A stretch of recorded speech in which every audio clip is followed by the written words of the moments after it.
What is up, my beautiful people?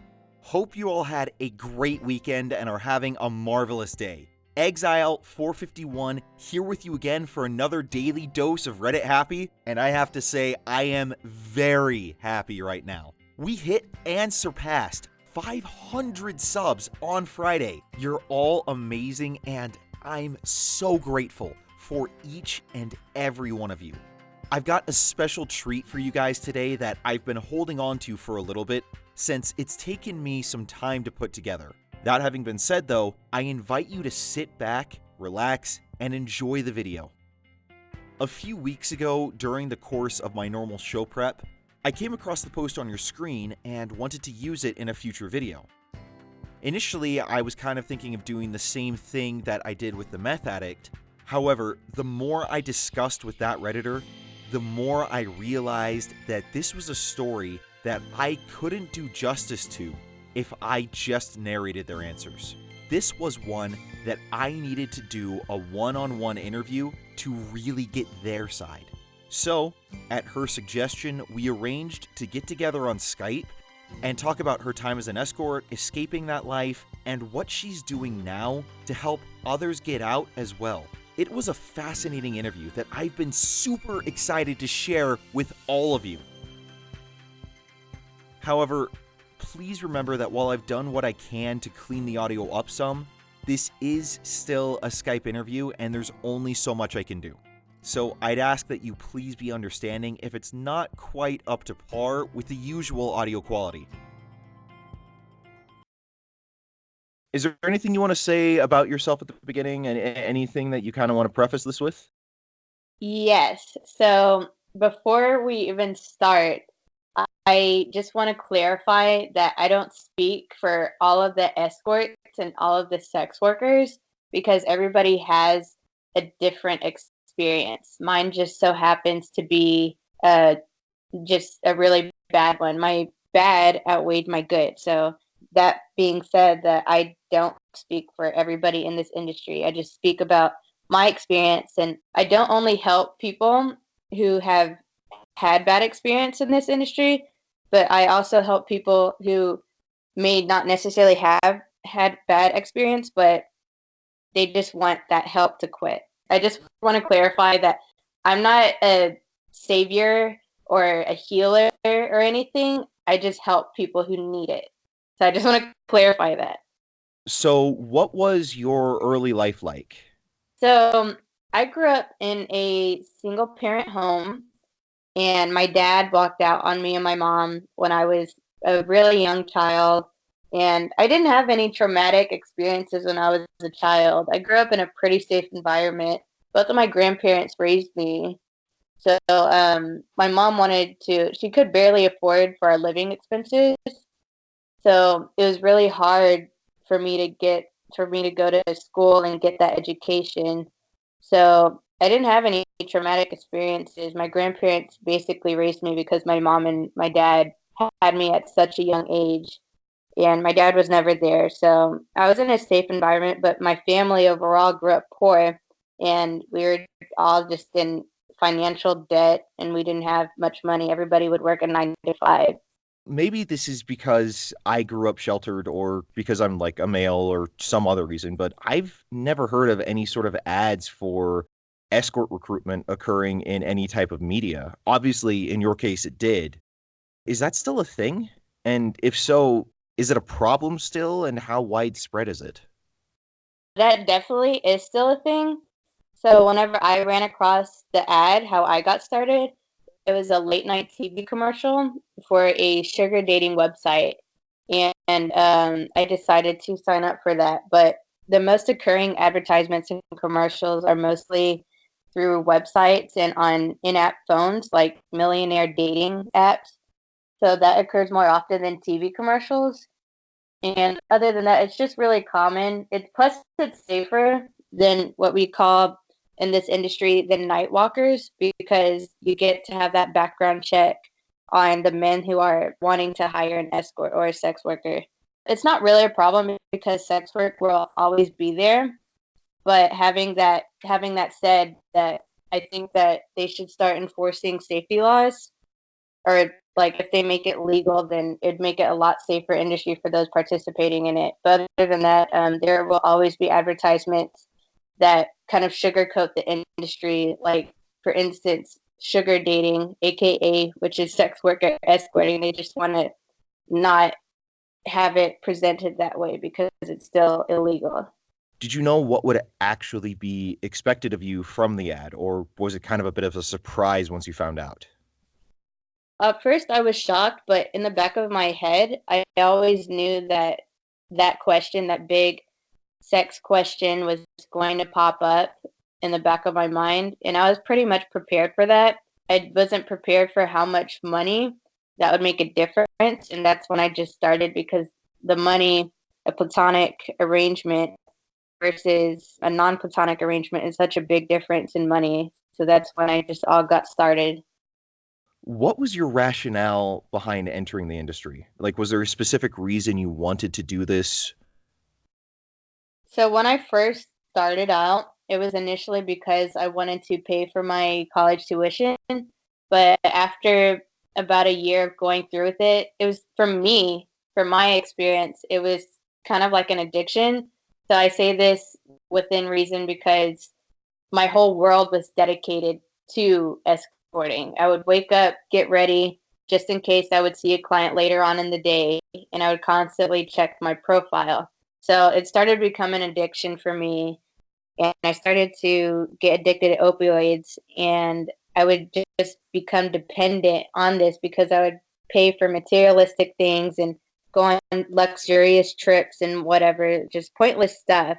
So initially, I just started off with the college tuition, but then I quickly found myself getting sucked into that lifestyle, this false and fake lifestyle that I proceeded to be. I just like felt like a complete fraud, you know?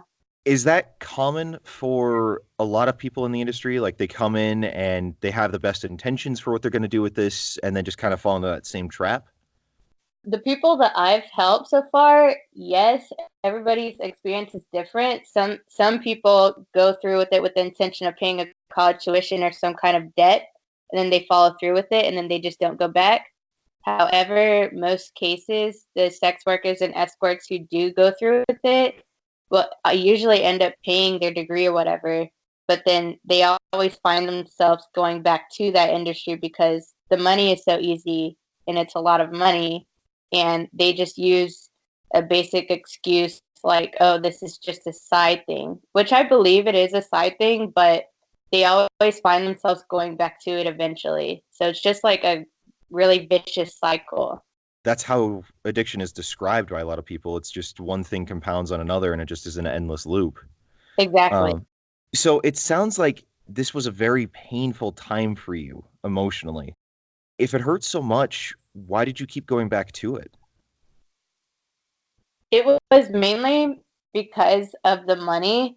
So I started off at a very young age, like on my 18th birthday was when I started off, and I was completely naive to the whole industry.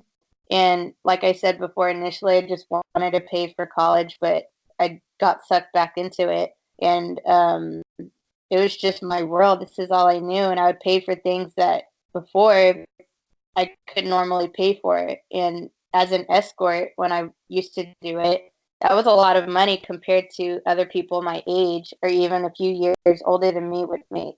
So the money was just so good that it was just made it even harder to quit.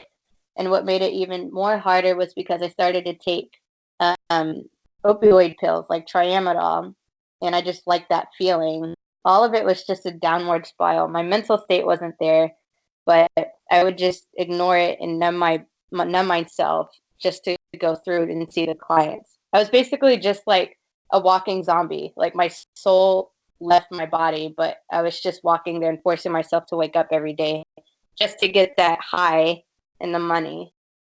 So it was more than just an addiction to escorting. There was also a substance abuse element. Yes, there's no damn way that you could ever see a client sober. There's absolutely no way. You have to be either high or drunk. That's from my experience. Is that a similar experience across the profession? The people that I've helped, they have gotten addicted to drugs because they had a similar situation as I did. I'm not going to name them obviously, but one of them got addicted to heroin, and she had a heroin addiction.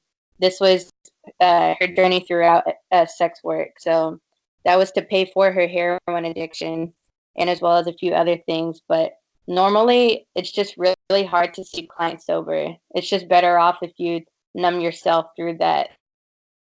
So you've mentioned the sugar daddy dating site type of deal. Is there any sort of screening process with them? Any sort of like medical history or background check just to ensure your safety?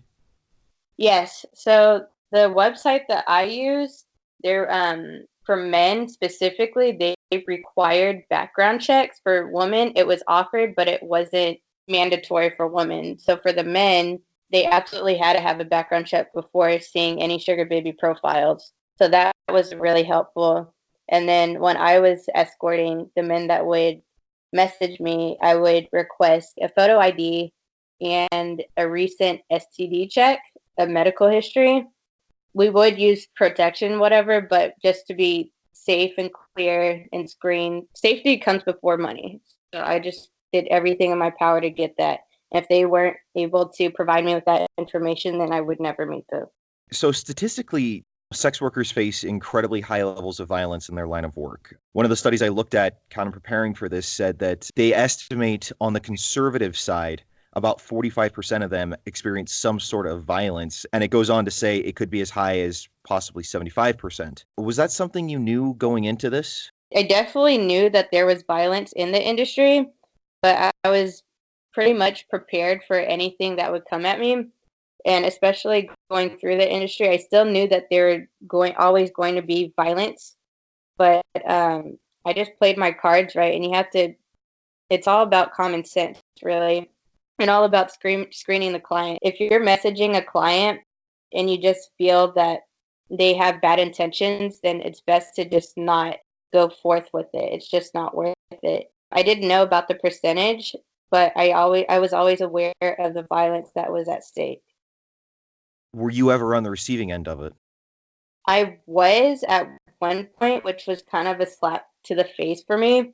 It was a near death experience, and I knew close to that point was towards my ending point of escorting. I was at a near death experience, which is really frightening, and I would never relive that. Feel free to say no to this, but would you be comfortable with sharing any details of that? Oh yeah, yeah. So the guy that I saw, he we were supposed to spend an evening together, and he took me to dinner. But prior to dinner, before that, he took some kind of drug. I don't know what he took, but he didn't tell me. So at dinner, we were drinking, and he lived a few blocks away from where we had dinner. So on the way back, he kept trying to wreck his car and like stopping on the brake in the middle of the freeway while everybody's going 80. And I opened the car door and I threatened that I would jump out and call the police if he doesn't pull over and won't wreck the car. And I basically almost jumped out of the moving car, but it was a really scary experience, especially on the freeway. And was that kind of the end of it there, or did it get worse later during the night? That was close towards the end of it. So I drove his car back to his apartment, and I lived so far away. I lived a few hours away, so I stayed the night there in the guest bedroom. And in the morning, I initiated more money because of that experience and what he put me through. And then he paid for me to go on a trip to New York because of that experience and paid for everything, all expenses paid for. But after that, it was just basically like a sorry gift. But after that, I was just like, I can't keep doing this. It's just gonna keep getting worse and worse. And I'm gonna find myself in a funeral or in the hospital bed. Kind of looping back, you said you went to some incredibly dark places emotionally. Did you ever lose hope of getting out alive? Yeah, yeah, I have. Like I said before, my soul just kind of left my body. So at that point, like a year into escorting, I just was ready to die anyway. I was basically already dead inside. I was ready for anything to come at me. I actually wanted to die, but I was just too afraid to even commit suicide. I had suicidal thoughts because I hated escorting so much, and I had an addiction with opioids, but I was just way too scared to commit suicide on my own. So I always had in the back of my mind that I was hoping for someone or something to happen to me. I was secretly hoping to just get shot in the head or get my throat sliced. I just wanted it to end. I didn't see any hope in life in the end. Did you ever take any steps for your own mental health during this period? I did. I went to therapy and I saw a few psychiatrists for a year straight, and it helped a little bit. It helped me get connected with my emotions, and they also answered the question why. Like, why was I feeling this way? But they didn't answer the question, how do I get past this? And that was what I was really struggling with. I understood why I was feeling this way, but I didn't understand how to move past this and how to develop a better future for myself. So therapy only works so much with my mental state, but once I was focused and I was clear on how I was feeling, I just needed that push forward. So that experience you mentioned with the car and everything else, would you consider that some sort of like catalyst or profound event that made you want to get out, or was your decision to get out just something that came to you as a realization over time that you needed to do? Um, it definitely came as a realization to me. Like the more every day, the more I would do it, I just found myself thinking like, do I want to keep continuing this? Do I see myself doing this in the next month? So it was just like a slap to the face in reality. And I just didn't see, I knew that I don't like doing this, so why do I have to keep continue doing it? There has to be other ways of making a decent income without relying on sex and seeing random people for money. What was the most difficult thing you had to go through in your process of getting out? It was definitely the finances, for sure. The finances and the opioids, mainly the finances though, because I had to budget out, I had to make a plan, and I had to budget out everything that I was spending on, what my expenses were. I couldn't live in such a luxurious apartment if I wanted to quit. I had to budget to something lower, or I ended up moving back to my mom's house, but it was basically budgeting. So I had to cut all of my expenses and everything that I would do. I could no longer live a fake luxurious lifestyle like I used to when I was escorting. I could no longer make exotic far travels to these different places. It was mainly just budgeting and with money. But the opioid addiction, that was another hard part because I don't know if you know, but drug addiction is just hard to go through. It's basically just mentality. You rely on drugs and it just messes up with your health. And I lost a lot of weight. So I had to see therapy for that. But it was just mainly the finances. What was life like on the other side? Like, how effectively were you able to transition to, for lack of a better term, civilian life? It took a longer process. I went to therapy and saw a few psychiatrists for a year straight. And that was a really long process for me to transition back into a normal life. But however, I found my mentor. Instead of a year transitioning back, it took me only a couple months trying to transition back. But not only did it help me transition back faster with my mentor, but it also benefited me in different areas of my life. Like I have a new perspective. I now love what I do with my career. I help people, and this is my passion. So that was just kind of like a fast awakening for me within a couple months. So it only took you a couple months to really kind of get out and transition? For me, it did, but that's because I stumbled upon my mentor, and that was super helpful for me. The therapy took a year, and I understood my emotions, but without therapy, I not think, I know I would have been 100% fine with my mentor for sure. So you said you stumbled into them. Could you explain that a little more? So I knew therapy wasn't working for me. So I went online and I started to do a little research, like how to get out of sex work, or I would just look up like basic questions like how do I make decent income, and just basic questions. And then all of a sudden on Facebook, I stumbled upon a ad for my mentor, and I wanted to seek a little more. So I watched his video, and after watching his video, he offered a online class, and that's when I started on it. And the rest is just history from there. It was a 2 month class, and I completed it, and it's just a really bright awakening. That helped a lot. I'd assume that most people who'd been a part of this world would shy away from their past, but you've embraced it as a means to help empathize with others who owe you nothing. Why? I found it a passion for, I don't know, I just feel like leaving this world, leaving something that help others benefit with their life just makes me feel a whole new person. Like I feel like I'm leaving something behind that makes this world a better place. So it's just my passion, and I find it interesting to learn from everybody else's experience, even though that all in the end we're all trying to get out of this industry. The people who come to me that are trying to quit, we all are trying to leave this industry and create something better for our lives. And I just find a passion for it. If they seek help, then I want them to know that it's there. They're not feeling alone or stuck anymore, like how I was. So you work with all types to get out of the sex industry, not just escorts, right? Yes, Are, as you called them earlier, night walkers more prone to sexual violence than an escort would be?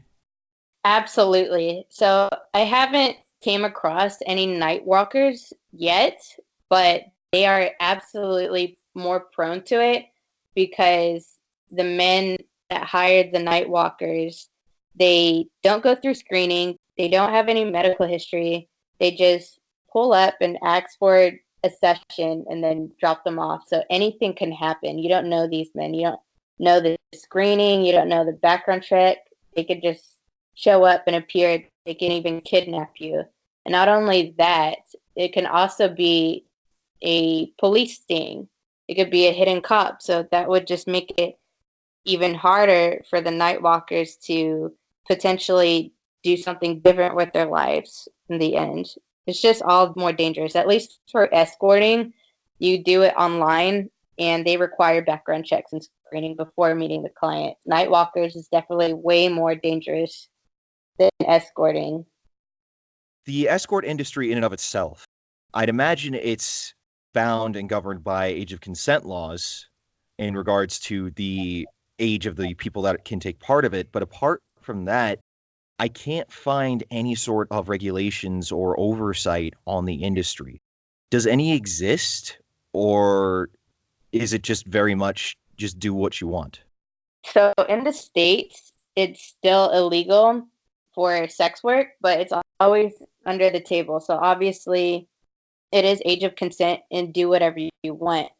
But in other countries, like the red light district in Amsterdam, they definitely have safety laws guarded for the sex workers, making it a lot more safer for sex workers. So I think that that's what should be regulated here in the States because it might be illegal, but it will always be there under the table. And with that being said, people will always do it, but because of that no safety law, then it just makes it harder for women to continue doing this. It just makes it not harder for women to continue doing this, but it makes it more dangerous for the people participating in it. So, what sort of regulations do you think the states need to adopt in order to promote the safety of sex workers, or at least ensure it to a degree, as best they can anyway? Mandatory background checks for both participants, for the clients and the sex workers, and also a regular STD check for both parties if they're wanting to participate. I think that would help a lot. And also, Yeah, just mainly just background checks, regular background checks, and regular STD checks. What kind of success are you seeing with what you're doing today with trying to help escorts and other sex workers out of the industry? Well, I mainly focus one-on-one coaching, uh, not only to help sex workers and escorts and anyone in this industry overcome and completely leave, but also transition their life for the better, take their life to the next level, try to help them find their passion and what they like to do, and build a life from there, like a new mindset and a new worldview and a new world perspective. So the success that I see is just completely 180 flip around sex workers' lives. They have this tunnel vision and they believe that they're stuck in this dark loop when in fact they just need that guidance of somebody who's ran the marathon and won, who's walked in their shoes. So, without going into too much detail or giving their identity away, what's been the hardest case that you've dealt with so far? I haven't gone through a hard case yet. I'm definitely open to any hard cases, but I have had one client, she would depend on government to pay for her food and everything. She had food stamps, and she also didn't have any arms or legs or anything. I don't know what happened. She didn't tell me the specifics, but she was basically disabled. And the only way for her, that her belief, to make income was through sex work. So I was trying to help her create a plan and a backup plan, see her current situation and how I could help and make her come to realization and list down all of her options. And so far, I mean, she's living a different life and she's totally happy without it. And on the flip side, what's been the most rewarding case you've had to work with? It was definitely her. She was the most memorable person that I've helped because of her disability and the fact that she would rely on the government to pay for her everything, and the fact that I didn't do it. She did it, but I guided her through flipping her life around, turning her life around. And to see somebody who is disabled, who's not an everyday person, completely change their perspective on life is just rewarding in itself. I can imagine it would be. What resources are available for people looking to escape that life? So they have there are two organizations. There's one called the Red Umbrella, and then there's another one called Sarah's Two Cents. And both organizations focus on legalizing sex work and also help provide sex workers, escorts, and anybody in the sex industry a living space, food, and job hunting. They basically give jobs to these sex workers looking to quit. It's a 9 to 5 job. It's not ideal, but it's a start for sex workers. And they basically help the sex workers step by step to go through and put forth with it and provide healthcare as well. So I would recommend these two groups, the Red Umbrella and Sarah's Two Step. I would recommend that if you're looking for a home or food and shelter and a 9 to 5 job, then I would recommend it.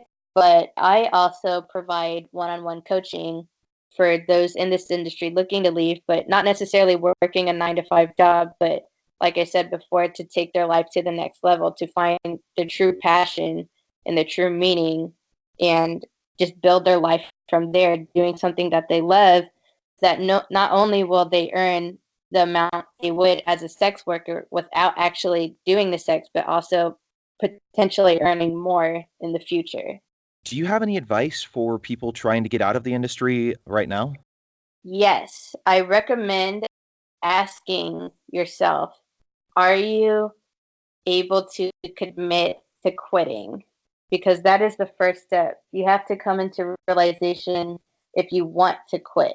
Is this for you? And if you can't answer that truthfully, you're not hurting anybody but yourself. So you need to be able to be completely open and honest with yourself and be ready to commit to quitting. Like, this is the end of the road for you. You are not stuck and you are not alone.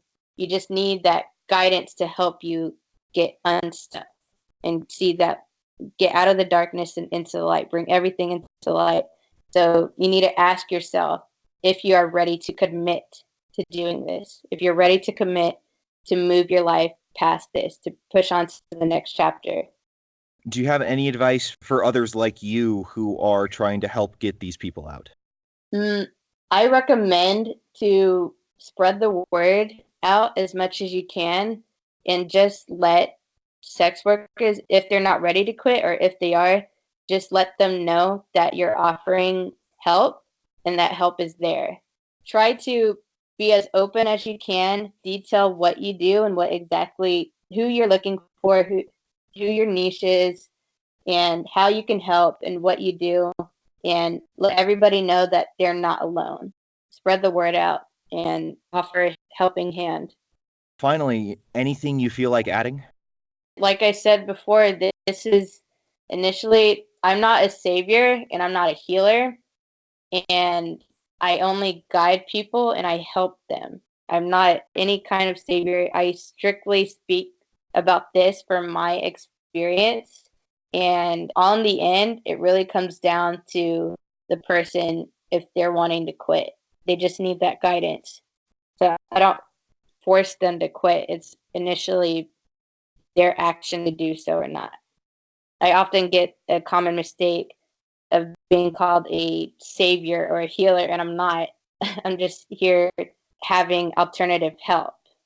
You mentioned your coaching program and wanted to talk about that a bit. So why don't you give a bit of a description of what it is that you do and how someone could contact you if they were interested? Yes. So I help sex workers, escorts, sugar babies, prostitutes, and anybody in this line of industry leave the industry for good and take their life to the next level through one-on-one coaching. So I help them build a different type of life. I focus on mindset, spirituality, belief system, society, and a whole bunch of other list of things. And this is a 6 to 8 week program that I do for them. And we sit down, we create a plan for them, how they can build. First, we focus on recovery and healing, and then we move on from there to starting to build their desired life, like who they see themselves in the future.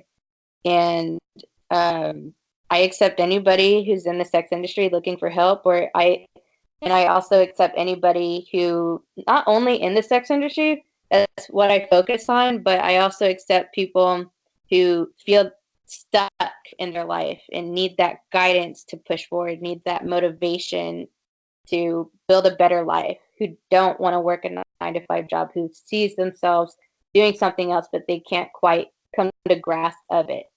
And how would someone get a hold of you if they were interested?